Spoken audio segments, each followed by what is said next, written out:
ಲೋಕೇಶ್ ಸಾವಿನ ಸತ್ಯಾಂಶ ಮುಚ್ಚಿ ಹಾಕಲು ಪೊಲೀಸರು ಪ್ರಯತ್ನ ಮಾಡುತ್ತಿದ್ದಾರೆ ಎಂದು ಚಂದ್ರಕಲಾ ಲೋಕೇಶ್ ಅವರು ಆರೋಪಿಸಿದರು. ಸುದ್ದಿಗೋಷ್ಠಿಯಲ್ಲಿ ಮಾತನಾಡಿದ ಅವರು, ನನ್ನ ಗಂಡನ ಸಾವು ಆತ್ಮಹತ್ಯೆ ಅಲ್ಲ.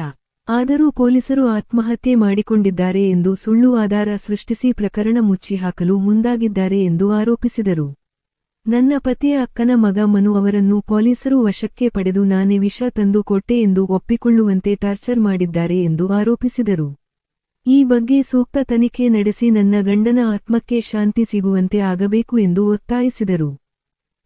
ಮುಂದೆ ಹಿಂಗೆ ಕಾರು ಮತ್ತೆ ಒಂದು ಶವ ಬಂದಿದೆ ಅಂತ ಹೇಳಿ ಪೊಲೀಸರೆಲ್ಲ ಬಂದು ಅದಾದ್ಮೇಲೆ ನಾವು ಹೋಗಿ ನೋಡಿದ್ದು. ಐ ವಿಟ್ನೆಸ್ ಆಗಿ ಅದೇ ಪಕ್ಕದ ಗ್ರಾಮಸ್ಥರು ಒಬ್ರು ನೋಡಿದ್ದಾರೆ.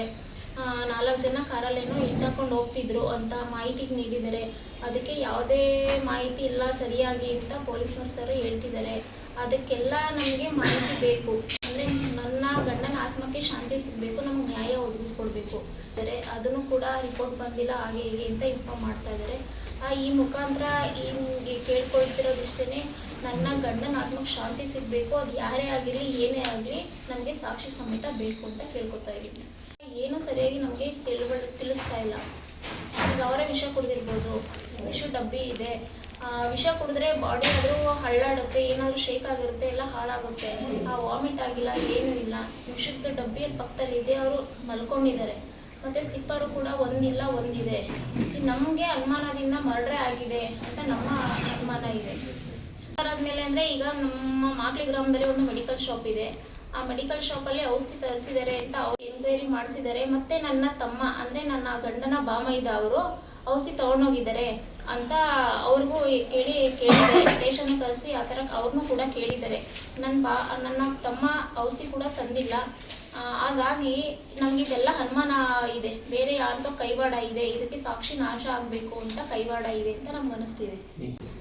ನೀವು ಒಪ್ಕೊಂಡ್ರದಾಗಿ ನೀನೇ ತಗೊಂಡೋಗಿ ಕೊಟ್ಟಿದ್ಯಾ ವಿಸಿಟ್ ಮಾಡ್ತಾರೆ ನಿಮ್ಮ ಮಾವನಿಗೆ ಅಂತ ಕೇಳಿದ್ರು. ಯಾವುದೇ ಕಾರಣಕ್ಕೂ ನಾನು ತೊಗೊಂಡಿಲ್ಲ ಅಂತ ಹೇಳಿದೆ. ನೀನೇ ತೊಗೊಂಡೋಗಿದ್ಯಾ, ನಮ್ಮ ಹತ್ರ ಸಾಕ್ಷಿ ಇದೆ ಅಂತ ಹೇಳಿದ್ರು. ಸಾಕ್ಷಿ ತೋರಿಸಿ ಅಂತಂದೆ. ಸಾಕ್ಷಿ ತೋರಿಸಿ ಕೇಳೋಷ್ಟು ನಿಮಗೆ ಕೆಪಾಸಿಟಿ ಇದೆಯಾ ನಮ್ಮನ್ನು ಅಂತ ನನ್ನ ಮಗನಿಗೆ ಸೊಳ್ಳೆ ಮನೆ ಅಂತೆಲ್ಲ ಕೆಟ್ಟಾಗಿ ಬೈದರು. ಡಿಕಾಷನ್ ಕಾಲಲ್ಲಿ ಹೋದ್ರು. ಮತ್ತು ಈಗ ಕೂಡಿಸ್ಬಿಟ್ಟು ಈ ಪಾದಕ್ಕೆ ಡೇಟ್ ಹೊಡೆದ್ರು. ಯಾವುದೇ ಕಾರಣಕ್ಕೂ ನನ್ನ ಪ್ರಾಣ ಹೋದ್ರು. ನಮ್ಮ ಮಾವ ನನ್ನ ಮನೆ ದೇವರು ನನ್ನ ಜೀವನ ರೂಪಿಸ್ಕೊಟ್ಟಿದ್ದಾರೆ. ನಾನು ಯಾವುದೇ ಕಾರಣಕ್ಕೂ ಔಷಧಿ ಕೊಟ್ಟು ತಗೋ ಕೊಟ್ಟಿಲ್ಲ. ಸುಮ್ಮನೆ ನಾನಂತ ಹೇಳಲ್ಲ ಅಂತ ಹೇಳಿದೆ. ನಿಜ ಒಪ್ಕೋಬೇಕು, ಇನ್ನೂ ಒಪ್ಕೊಳ್ಳಿಲ್ಲ ಅಂದರೆ ಸಾಯಿಸ್ತೀವಿ, ನಿಮಗೆ ಬಾಂಬೆ ಕಟ್ಟಾಕ್ತೀವಿ ಅಂದರು. ಈಗ ಯಾವ ಕಟ್ಟಾಕೋರು ನನ್ನ ಹತ್ರ ಸತ್ಯ ಒಂದೇ ಇರೋದು, ನಾನು ಯಾಕೆ ಸುಳ್ಳು ಹೇಳಿ ಅಂತ ಹೇಳಿದೆ. ಮತ್ತೆ ಅರ್ಧ ಗಂಟೆ ಆ ಕಡೆ ಪಕ್ಕದ ರೂಮಲ್ಲಿ ಕೂಡಿಸಿದ್ರು. ಬರಬೇಕಾದ್ರೆ ಈ ವಿಚಾರನ ಗ್ರಾಮದಲ್ಲಿ ಯಾವುದೇ ರೀತಿ ಬಾಯಿ ಬಿಡಬಾರ್ದು ಅಂತ ಎಚ್ಚರಿಕೆನ ಕೊಟ್ಟರು ಸರ್. ಯಾರು ಸರ್? ಮೇಡಮ್ ಅವರು ಒಬ್ಬರಿದ್ರು, ಸಹನ ಪಾಟೀಲ್, ಮತ್ತು ಡಬಲ್ ಸ್ಟಾರು ಪ್ರಕಾಶ್ ಅವರು. ಪ್ರಕಾಶ್ 4 ಜನ ಇದ್ರು ಸರ್ ಟೋಟಲ್.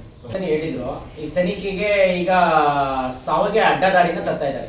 ಸುಮ್ಮನೆ ಹಿಂದಿಲ್ದಿರೋ ಕಾರಣಗಳು, ನಮ್ಮನ್ನ ಆತ್ಮಹತ್ಯೆ ಇಲ್ಲ, ಇದು ಯಾಕಾಗಿರಬಾರ್ದು. ನಮ್ಮದು ಕಾರು ಸ್ಕ್ರಾಚ್ ಆಗಿದೆ. ಸ್ಕ್ರಾಚ್ ಆಗಿರೋದನ್ನ ಪಕ್ಕದ ಗ್ರಾಮದವನು ನೋಡಿ ಎತ್ತಾಕೊಂಡಾಗ ಕಾಪಾಡಿ ಅನ್ನೋದು ಅದನ್ನು ಹೋಗಿ ಹೇಳಿಕೆ ಕೊಟ್ಟಿದ್ದಾರೆ. ಅವರು ಸರಿಯಾಗಿ ವಿಚಾರಣೆ ಮಾಡ್ತಿಲ್ಲ ಸರ್. ಅವರು ವಿಚಾರಣೆ ಮಾಡ್ತಿಲ್ಲ. ಮುಚ್ಚಾಕೋದಕ್ಕೆ ತುಂಬ ಇದು ಮಾಡ್ತಿದ್ದಾರೆ.